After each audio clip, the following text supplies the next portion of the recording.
Qui sont ces descendants d'Africains dispersés à travers le monde? Quelles sont leurs histoires? Qu'ont-ils apporté à la culture mondiale? Et pourquoi n'en savons-nous pas davantage sur eux et sur leurs histoires? Les réponses sont occultées par les silences coupables et douloureux qui entourent les milliers d'années de l'histoire des peuples africains asservis dans des terres lointaines.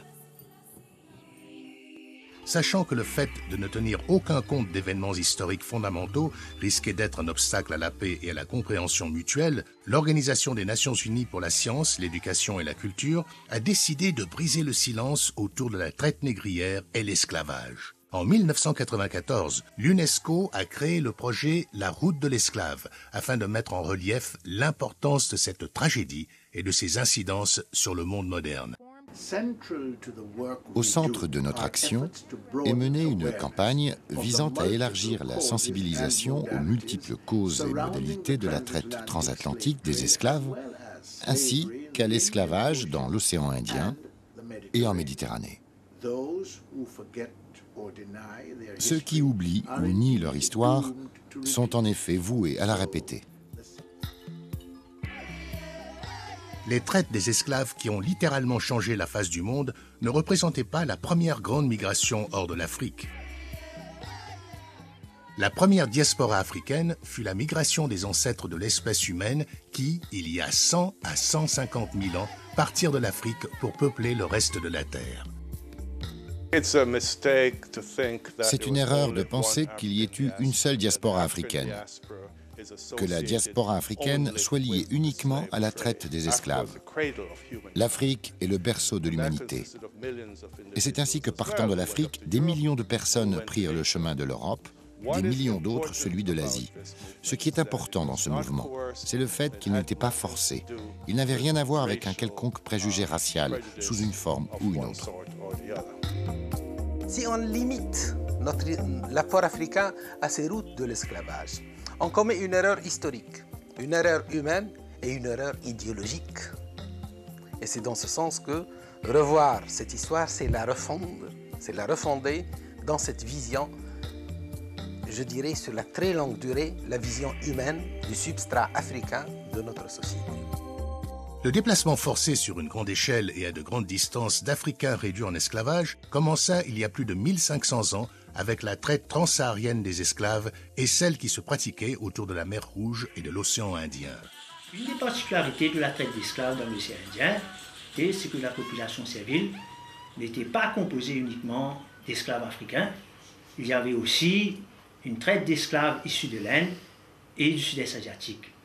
Ainsi, par exemple, au Mascareignes, il a été estimé qu'environ 13% des esclaves étaient issus soit de l'Inde ou du sud-est asiatique. Et on connaît en outre l'importance des esclaves malais au Cap de Bonne-Espérance sous l'occupation néerlandaise. Il faut aussi souligner l'importance de Madagascar dans les réseaux de traite établis dans l'océan Indien, d'où l'importance des éléments culturels malgaches dans la culture des îles créoles de l'océan Indien.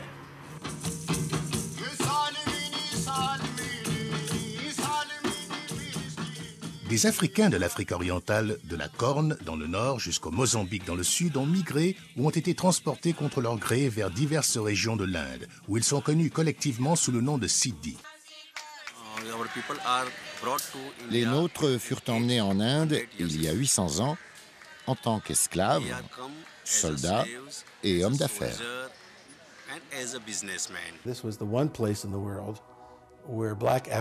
C'est là la seule région au monde, à l'extérieur de l'Afrique, où des Noirs africains ont exercé une autorité sur des non-africains. Et au fait, j'ai constaté qu'il y avait plusieurs lieux où cela s'était produit.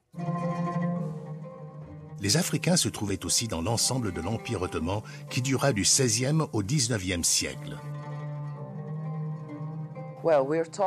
Nous parlons du Moyen-Orient au sens large, qui comprend aujourd'hui la Syrie, le Liban, l'Égypte, très importante en l'occurrence, l'Afrique du Nord, à l'exception du Maroc. Le Maroc n'a jamais été ottoman. Et les Balkans. Les Ottomans réduisaient en esclavage à la fois des Caucasiens, ils avaient donc des esclaves blancs, et des Africains. Il y a des descendants d'Africains en Turquie aujourd'hui. À ma connaissance, des communautés africaines vivent le long de la côte occidentale de la Turquie, c'est-à-dire sur la côte égéenne, ainsi que le long de la côte méditerranéenne.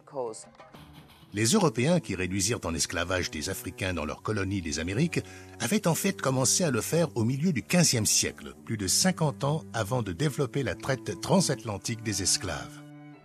Les scientifiques ont inventé la notion de race et élaboré des théories relatives à la hiérarchie des races et à l'infériorité congénitale des Noirs, lesquelles sont devenues la base du racisme européen. Les Africains étaient censés ne pas avoir d'histoire, ni de culture, ni de civilisation. Aucun autre des groupes réduits en esclavage n'était stigmatisé du fait de sa race. Alors que dans le cas des populations africaines asservies, cette stigmatisation devint un phénomène mondial. Les millions d'Africains arrachés du continent pendant près de 400 ans et leur génération de descendants ne furent pas définis comme étant des êtres humains. Les codes noirs français et espagnols, lois élaborées pour réglementer l'esclavage, les qualifiaient de biens meubles, et la Constitution des États-Unis d'Amérique consentait à l'esclave les 3/5 d'une personne. Une grande partie de l'esclavage atlantique prit la forme d'un commerce triangulaire dans lequel les Européens virent leurs richesses doublées, tandis que l'Afrique était dépouillée de sa plus précieuse richesse, sa population. Les marchandises produites en Europe furent transportées en Afrique pour y être échangées contre les Africains, lesquels devaient être transportés aux Amériques pour y produire des matières premières qui seraient expédiées en Europe. La période tout entière de l'esclavage a été marquée par les luttes menées contre l'esclavage. Il importe de briser le silence qui a été créé autour de l'idée selon laquelle les esclaves ou les Africains auraient fait preuve de passivité ou auraient accepté l'esclavage. La plus grande révolte des esclaves africains consignée dans des documents historiques eut lieu en Irak. Connue sous le nom de révolte des Zanj, elle dura de 869 à 883. Des milliers d'Africains réduits en esclavage, en provenance principalement de la Corne de l'Afrique, se joignirent à d'autres groupes pour se révolter contre l'esclavage et exiger des réformes sociales. Les insurgés Zanj établirent même leur propre État, avec sa capitale dénommée Al-Muqtara, et pendant 14 ans menacèrent et défièrent gravement le règne du califat abbasside.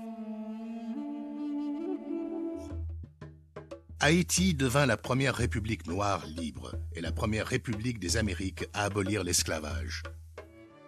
Bien que de nombreux pays qui ont tiré profit de l'esclavage africain évitent toujours de se pencher sur cette question délicate, certains d'entre eux, niant explicitement qu'il soit un crime, des délégués venus du monde entier ont aussi déclaré crime contre l'humanité, la traite des esclaves et l'esclavage à la Conférence mondiale contre le racisme, la discrimination raciale, la xénophobie et l'intolérance, réunie en 2001 sous les auspices des Nations Unies. Nous reconnaissons que l'esclavage et la traite des esclaves, en particulier la traite transatlantique, ont été des tragédies effroyables dans l'histoire de l'humanité, en raison non seulement de leur barbarie odieuse, mais encore de leur ampleur, de leur caractère organisé et tout spécialement de la négation de l'essence des victimes.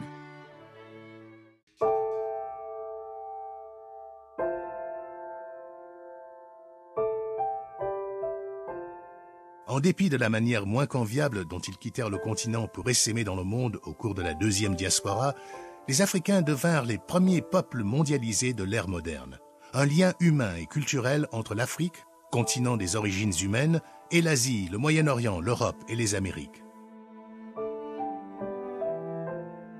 Loin de leur pays natal, obligés de se recréer eux-mêmes dans des terres nouvelles, au milieu de personnes inconnues, dans des circonstances intolérables, ces Africains et leurs descendants ont triomphé d'une oppression dont l'intensité et la durée étaient sans précédent dans l'histoire humaine. Le projet Route de l'esclave de l'UNESCO contribue à une meilleure connaissance de l'esclavage en tant que tragédie qui frappe l'humanité tout entière.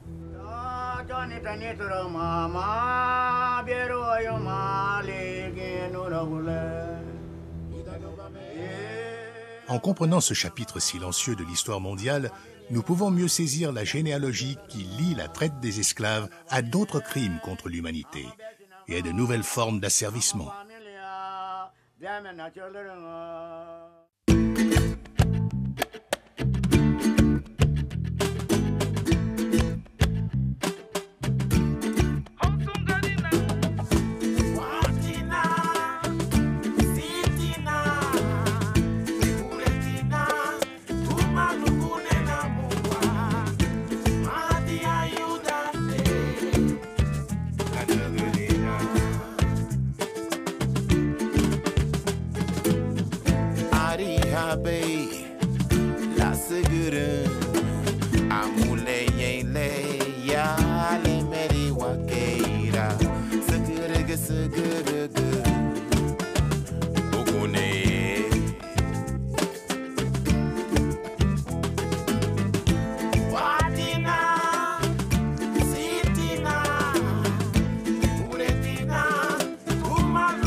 Mama